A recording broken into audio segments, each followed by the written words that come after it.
네, 여러분 안녕하세요. 하이닥에 간다 유다현입니다. 오늘은 뇌경색에 대해서 알아볼 텐데요. 가천대 길병원 이영배 교수님과 함께합니다. 교수님 안녕하세요. 안녕하세요. 네, 먼저 뇌경색은요 어떤 질환이에요?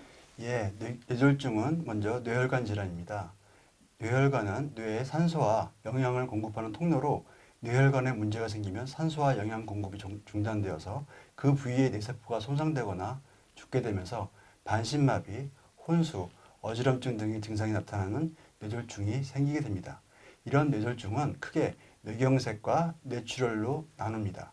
뇌경색은 뇌혈관이 막혀서 뇌가 혈액과 산소 공급을 받지 못해 뇌세포가 죽게 되는 경우이며, 뇌출혈은 뇌혈관이 터져 뇌 안에서 피가 흐르고 고여서 뇌혈류가 중단되고 혈종의 압력으로 뇌 손상이 오는 경우를 말합니다.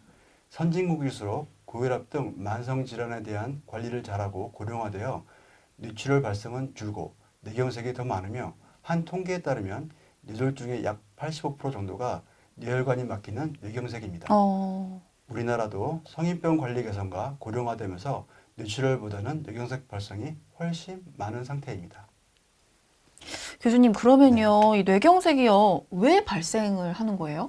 예, 뇌경색은 다시 발병 기전에 따라 혈전, 색전, 열공으로 나누며, 혈전 뇌경색은 동맥경화로 큰 뇌혈관이 막힌 경우를 말하고, 색전 뇌경색은 심장이나 동맥에서 생긴 혈전이 떨어져 나가 뇌혈관을 막은 경우며, 열공 뇌경색은 바늘 구멍 같은 작은 뇌혈관이 만성 고혈압으로 혈관벽이 변성되어 막히는 경우입니다.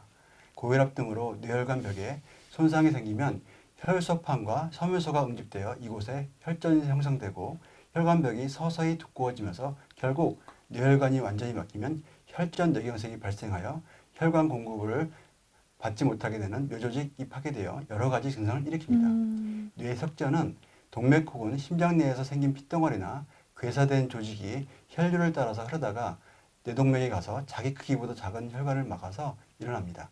혈전 뇌경색과 달리 젊은 사람에게도 비교적 많은 것이 특징입니다. 네, 그러면 뇌경색의 대표적인 증상은 무엇인가요? 예, 뇌졸중의 증상은 갑자기 발생한다는 게 특징입니다.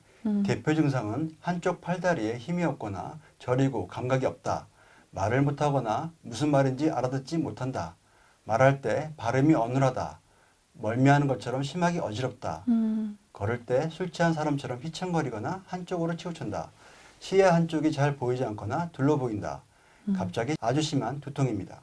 이런 증상이 있다고 모두 뇌졸중이라고는 할 수는 없습니다. 네. 그렇지만 이런 증상들 중 하나 또는 그 이상이 갑자기 나타났다면 뇌졸중의 우려가 크기 때문에 즉시 병원을 찾아가야 합니다.